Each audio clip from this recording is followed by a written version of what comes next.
اور آپ نے فرمایا کہ اللہ کی طرف سے ایک منادی ندا کرتا ہے، اے رجب میں روزہ رکھنے والو، اللہ کی پناہ میں جنت میں داخل ہو جاؤ۔ اور ہاں فرمایا کہ قیامت ہوگی تو پکار مچے گی، رجب کے ماننے والے کہاں ہیں؟ اس وقت حجاب کے اندر سے ایک نور نکلے گا جس کے پیچھے سے جبرائیل، میکائیل، اسرافیل ہوں گے، یہاں تک کہ رجب کے ماننے والے اس نور سے گزر کر پہنچ جائیں گے جو ان کے لیے تیار کیا ہوگا، اور اللہ کو سجدہ کریں گے۔ اللہ پاک فرمائیں گے تم اپنا سر سجدے سے اٹھاؤ، یہ سب دنیا میں ادا ہو چکے ہیں، اب منازل عزت کی طرف چلو، اب منازل عزت کی طرف چلو، اب منازل عزت کی طرف چلو۔ اللہ اکبر۔ اور فرمایا مغفرت ہوتی ہے اور اللہ انبیاء کی توبہ قبول کرتا ہے۔ اس رجب کے ایک روزے اور ایک تھوڑی سی عبادت سے اللہ اولیاء کو دشمنوں سے چھڑاتا ہے، اور 3 چیزیں اللہ کے ذمہ ہیں، معافی، باقی عمر کی عصمت، اور تیسری یہ کہ بڑی پیشی، یعنی روز قیامت پیاس نہیں لگے گی، روز قیامت پیاس نہیں لگے گی۔ یہ چھوٹی چھوٹی باتیں، یہ چھوٹے چھوٹے دن، یہ چھوٹے چھوٹے لمحے آتے ہیں، اور آتے اس لیے ہیں کہ ہمیں کچھ دے جائیں۔ اگر اس کا غصہ ہے بھی ٹھنڈا ہو جائے، اگر اس کی ناراضگی ہے بھی ٹھنڈی ہو جائے۔ آپ فرماتے ہیں جبریل نے مجھے خبر دی ہے جب رجب کی پہلی رات ہوتی ہے، اللہ ایک فرشتے کو حکم فرماتے ہیں اور وہ پکار کر کہتے ہیں سن لو توبہ کے مہینے کا چاند نکل آیا۔ اس مہینے کا اللہ جبریل آواز دیتا ہے سن لو توبہ کے مہینے کا چاند نکل آیا، آ جاؤ اپنے لیے توبہ، امت کے لیے توبہ، اپنی نسلوں کے لیے توبہ، اپنی پچھلی نسلوں کے لیے توبہ، اپنے لیے، اپنے لمحوں، اپنی راتوں کے لیے توبہ، اپنے دن کے لیے ندامت اور توبہ۔ سن لو لوگو، جبریل کیا کہتے ہیں اور پکارتے ہیں کہ توبہ کے مہینے کا چاند نکل آیا، بس اس کے لیے بشارت ہے جو اس رجب کے مہینے میں استغفار کرتا ہے، اس کے لیے بشارت ہے جو رجب کے مہینے میں استغفار کرتا ہے۔ غصے کو ٹھنڈا کرنے والی یہ سعادتیں ہیں، اللہ کو ناراض کرنے سے دور کرنے والی یہ نعمتیں ہیں۔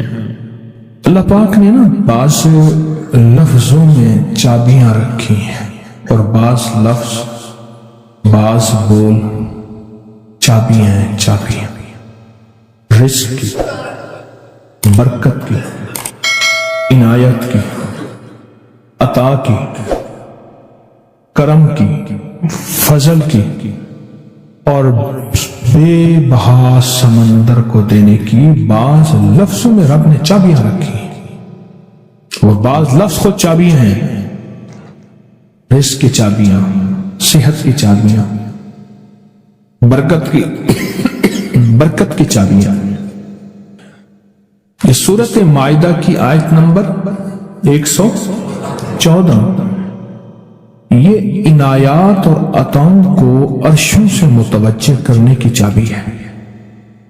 یہ صرف روٹی رزق کے لیے نہیں ہے، من پسند کھانے کے لیے نہیں ہے، یہ تو اس کا ایک چھوٹا سا فائدہ ہے، یہ تو اس کا ایک مختصر فائدہ ہے، یہ بنیادی طور پہ اس کی رحمت، عنایت اور عطا کو متوجہ کرنے کے لیے ایک حیرت انگیز تحفہ ہے، حیرت انگیز تحفہ، اس کی عنایت، عطا اور برکت کو متوجہ کرنے کے لیے ایک حیرت انگیز تحفہ ہے۔